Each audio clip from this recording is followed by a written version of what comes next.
Welcome to More For Me with yours truly, Kat Necole. What up, homie? What's going on? What's good with you? I pray that all is well. How was your week? Well, my week was pretty long, I must say. It was a rough week.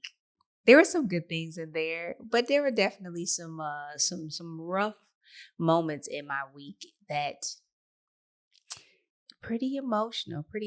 I would say that I am newer to the um, being newer to being emotionally present with myself.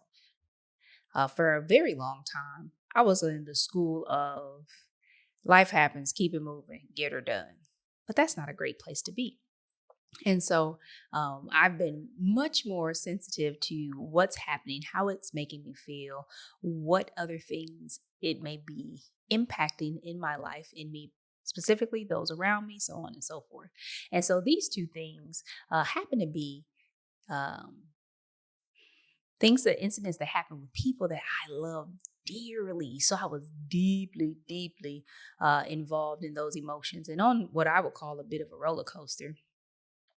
Um, I've processed these things, but I think it's interesting or pretty cool for us to be able to share in things like this because um, life isn't always great. Everything isn't always grand, right?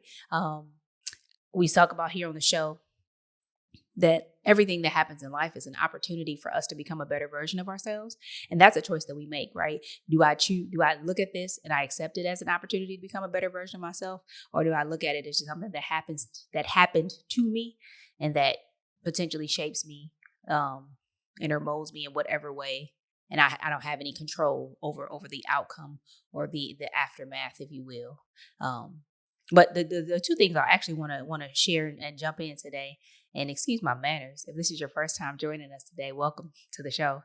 If this is not your first time, welcome back, welcome back, welcome back. Y'all know it's a privilege and an honor for me to be able to kick it with you guys, to share and let you in behind the veil, behind the curtain of what's going on with Kat Necole. But really to help you remind you that none of us are exceptional, that bad things happen, good things happen to us all, but we're all on a journey. And I believe that journey is toward the destination of more that God has for us. So even with the stuff that happened to me this week that we're about to jump right into, God was in it. He was present, and there's still more for me. All right. So the first thing that happened, it happened at the top of the week. It was an incident with my son at his school. And at the end of every day when I pick kids up from school, I'm getting better about the questions that I do ask them, but I try to connect with them to understand what happened during the day. I wasn't present. So what happened? What's going on? Are you learning stuff? What's the environment like? Are your teachers good? Is this faculty and staff worthy of our presence here? Or we need to move on? Mommy needs to come in and talk to some people. We need to call up daddy, the big guns, and like what's going on? But I asked them a series of questions, and some of which I had put a post on Facebook a couple months back or several months back and kind of asked, hey, how do you get your kids to tell you stuff? And people gave me some good strategies about questions to ask. So I've incorporated that into what it is that I ask my children to try to engage them and pull more information out of them. And at the end of the conversation and talking with my son, he let me know that while at school, a young man shared with him that he couldn't play because he was Black. Now, I am a Black mother. If you're listening on the podcast, you don't get to see me on YouTube, but I am Black. My husband is Black, and so this is an identity that, although race really is just made up, but in terms of our ethnicity, this is a part of our heritage, our culture, who we are. And I have I'm very sensitive, not just because of the things that are happening present day in our culture in terms of killings and violence and attacks and oppression and or discrimination against people of color in general, but also because of the long history of these United States of America. So I'm sensitive. So when I heard that right away, whoa. Now we were able to talk about it, and try to understand exactly what happened. Pour into him. My daughter was there and listening as well. So try to pour something into them, remind them of who they are, whose they are. But we'll move on from there to connecting with the school to try to explore what happened and come to some type of resolution of this concern, a major concern. So I brought it to the attention of the persons that I thought were appropriate at the school. And they were working with it. They let me know, like, hey, this is something we're looking into, so on and so forth. That happened like on Tuesday, but it wasn't until Friday that my husband and I were able to meet in person on campus to understand and converse more about the subject matter. You can imagine, but I'll share, at the time in between Tuesday and Friday, even after Friday, it was very, very emotional to realize that I have children, and I believe as their mother, my husband as their father, right? As parents, we are to steward what we've been given, and we've been given those two little lives to steward well, and we take that job very seriously. And a part of my stewardship, I try to protect as much as I can, and releasing them every day, weekday that is, to go to school, to someone else's care. There's a lot of trust associated with letting my blessings be overseen and stewarded by someone else, even for short hours in the day. But that's a big ask. But we do just that, and so that trust, although I didn't have the full story, that's still like, whoa. He wasn't protected. And other things have happened during the course of his tenure at this school where I didn't feel that my son was properly cared for or protected. And I have my thoughts and opinions about that. But this one hit different in the seriousness of it, as well as our handling of it was very important to us, because we not only needed to share with our children what happened, to give them understanding, even at 7 and 4, to try to help them to see the injustice and what was wrong about what happened.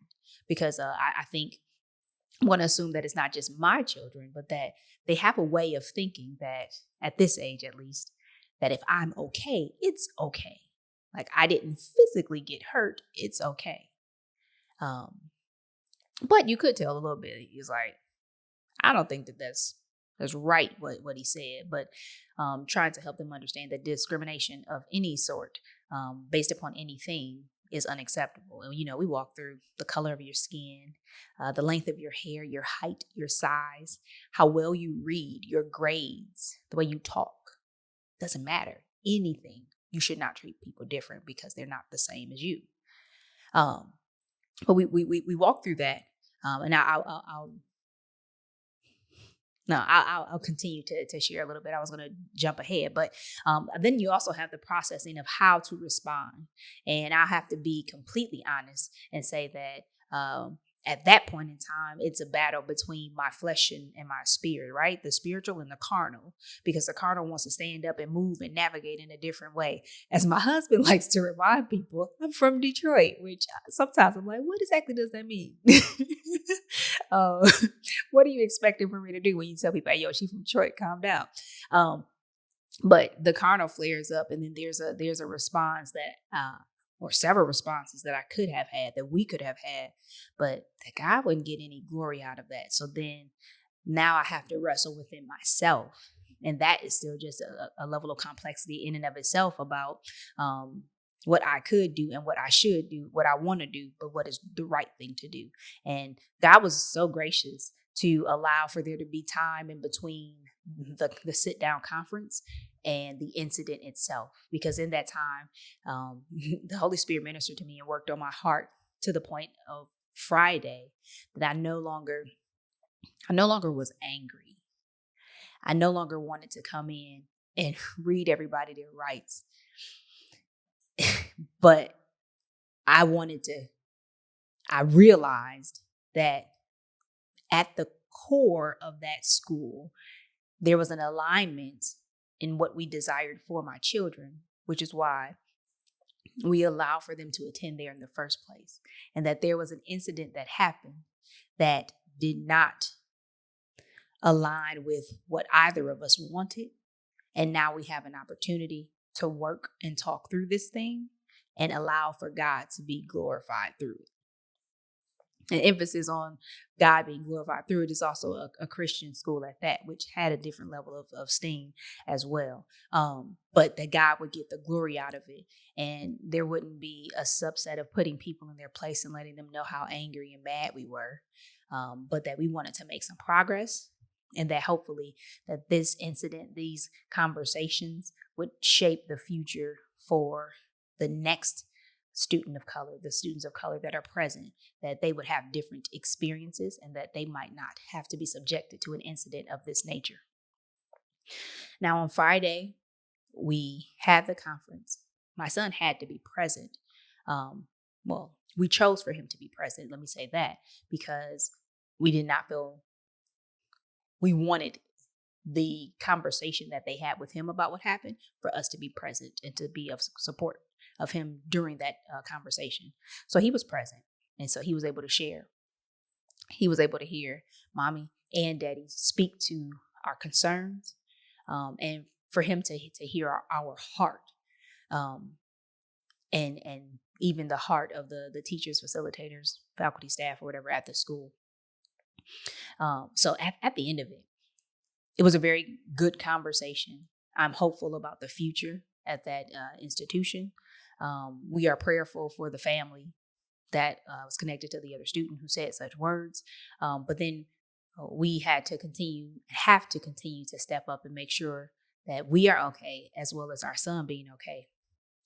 And my husband, man, he had this great point. He was like, he's probably not going to be like fully present for the rest of his day.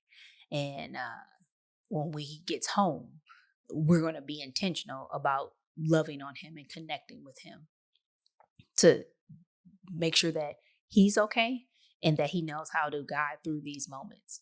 So he had that happen. Long story, not short at all. I removed some of the commentary that had made the story longer before. But it was very intense, very emotional. And like something like that doesn't happen and it's just gone, right? That's something that you continually work through. And so we'll be mindful of that. But then the second thing that happened this week, on Friday, numero dos, we had a vendor come to our home and to do some work for us. And at the end of his service, he failed to put everything back like he found it, which happens to be one of my pet peeves. When people don't put stuff back like they found it, it drives me crazy. It normally kind of upsets me. But in this case, he left our gate open, like propped it open. Like, who does this? But yes, that's what he did. And he left. So we were unaware. My husband let the dog out to use the potty. A little while later, we're like, why didn't he come back to the door where he normally comes? Like, y'all let me back in here. I'm done. I've done my business. Let me in. My little guy, he's just a miniature pincher, so he's a little fella. Old, but small. Mighty, but still small. Yo, he was gone. He was gone.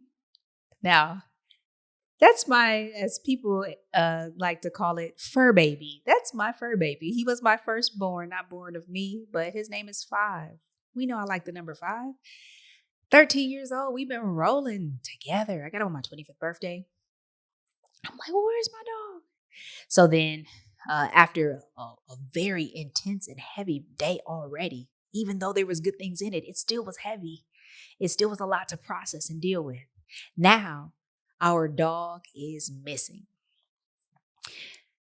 Where we live, there are a few packs of Coyote who run the block. And so it's like, where is he? You hope he doesn't get hit by a vehicle. He's kind of smart, but still, you hope he doesn't get hit by a vehicle and he doesn't get eaten by a coyote. So my husband and I spend at least an hour and a half running the streets. Literally, I was on foot most of the time. Did a little bit of driving, but walking and running. My husband drove around, and we are looking for this dog. Ultimately, that story also ends well. And he comes back home. He makes his way back home. Apparently, he got a bit hungry. He was tired of eating wood chips and he returned home. But like, just no idea. We live in the mountains. So it's like, how much did he explore, right? Is he just walking the neighborhood? Is he running around? He still has a little get up in him, so he might be shooting around. He's in one of these valleys. He's trying to climb up top of a mountain, have no idea. Somebody's getting a pool. Several people are getting pools put in. Like, did he fall into one of the holes, sneaking in somebody's yard or whatever? Like, have no idea. And I mean, people are also shady, and somebody could have taken him. So the emotions, trying to stay calm and think clearly, but then also trying to deal with this. And thankfully, my mom is at the house and the kids are with her while my husband and I go out looking for him. But man, that was an intense hour and a half. Intense. But he did return home. So, two major things happened. I think quite a bit terrible. I've had the chance to process this a lot and to be able to share with you, to still smile, and that God showed me himself even in the midst of those situations. Doesn't mean that they were not difficult. But aside from, dang, that sucks, I want to be able to share. I want to share with you now, like how I saw God moving in those moments, and the joy that I had even in the pain, the hard times, and the sorrow in those moments. We go back to the incident at my children's school. When that happened, like, it happened because of people. And so instinctively, I want to like reduce the number of people we are exposed to, right? Let's not be around you guys. But I was so pleased with how the school, the people that we had a chance to speak to, with how they showed up. And even though people hurt us, me indirectly, my son directly, although it was at the hands of people, that God's so good that he still used his people to connect with us and to remind us that he sees us, he hears us, he loves us, and that he still is. He's at work in this thing. And it was such a joy to see that they took it very seriously. It wasn't taken lightly. There have been things that happened that I thought weren't properly addressed at the school. But in this case, I was able to connect to the right person to make sure that this was handled correctly, and for our voices, our story to be heard. It's very important to be heard. Most people, really just want to be heard. So to be heard was very important to us, that they heard us, they understood us, and that they were taking actions. Now, we don't know the exact outcome of everything just yet, but the fact that it's not being brushed under the rug. And this isn't one of those situations where it's like, you call the manager over to the table at a restaurant and they're like, oh, your food wasn't good? All right, we'll take care of that. And then they just go throw the food away and nobody knows that you overcooked that chicken or that salmon and you probably shouldn't do that. And it just is what it is. No. This is something that we know for sure is actually being addressed. And we are prayerful that change gonna come. How timely that song. I was actually listening to it the other day. But that God showed up in people and they were very concerned for him, about him, and were taking steps like immediately to try to alter his environment to ensure that everything was okay, that he was safe, comfortable, and in this learning environment where he has to come, right? You have to go to school. So that was an amazing thing. But the second thing that happened in our neighborhood with my dog, I told you guys, like before, I'm on social, but I'm not on social per se, not heavy. I didn't even realize my community had like some Facebook groups or whatever, and they be talking and stuff. Like, I don't know. But I'm out looking for my dog. I walk a lot, y'all, for real. So people see me, and my dog's 13 years old, so I try to make sure that his walks are super consistent because we want to keep him exercising and healthy. He's been that thus far, so we want to keep him on that. So I try to walk him at least 3 miles a day, which would be my minimum. But we try to make sure he gets it in, so that he he doesn't fall into that hip dysplasia or whatever that his breed is prone to. So people kind of see us and know us. But because we moved during COVID, like, the goal of the whole world was to keep to yourself, mind your business, and keep your germs to yourself, right? So I don't. There's not the same level of intimacy that could be built in under normal, quote unquote, normal circumstances or normal times. But when I say that my neighbors were some awesome people, there were 4 to 5 people we had like directly and heavily engaged, and then some other just passerbyers that may have been walking their dogs or just on their walks that we may have asked, like, hey, have you seen this? You seen this little guy? But there was apparently people lose dogs all the time in our neighborhood. But there was a post on Facebook, and somebody saw him chewing mulch, like eating wood chips. He's out there eating wood chips, but like he had ran off because he's like, not today. You're not going to get me. And so one of my neighbors, like 2 or 3 houses down, she's like, oh, your dog. So it's like, yeah, he's gone. He's missing. So she told me about Facebook. And so I was able to get more information off that feed of people. There were a couple people who were seeing them and posting it on Facebook, which is ultimately how we end up kind of narrowing down, like, exactly where is he? He hasn't gone too far in the neighborhood. One of our favorite walks, there was a family and they're getting a pool put in, but their backyard isn't fully secure. So it was possible, if he's just roaming, that he got into their backyard. So I ring the doorbell. I ask if it's okay, whether, they look, or if it's okay if I look to see if he's back there. Maybe he had fallen into the pool or something like that. So he allowed for me to look. And as I was leaving, and just kind of saying the updates that I had with the information that the other neighbor had given me from Facebook, he said, okay, we're going to look. This man and his daughter, they get in their car and they help us, like, driving around our neighborhood, and they look for our dog for at least 30 to 45 minutes. Like, didn't ask them. They didn't have to. They helped look.